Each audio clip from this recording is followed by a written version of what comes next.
Hey everyone, welcome back to the channel. In today's video, I'm going to show you how to change billing address on iPhone. First of all, what you have to do is just open your settings in iPhone and click on the top where it's showing your name and Apple ID iCloud.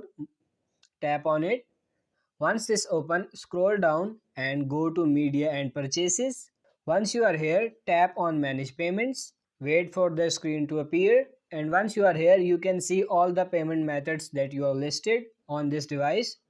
So if you want to change the billing method or some specific payment method, you can do that by simply tapping on that specific payment method, going into the details, and at the bottom you can see billing address.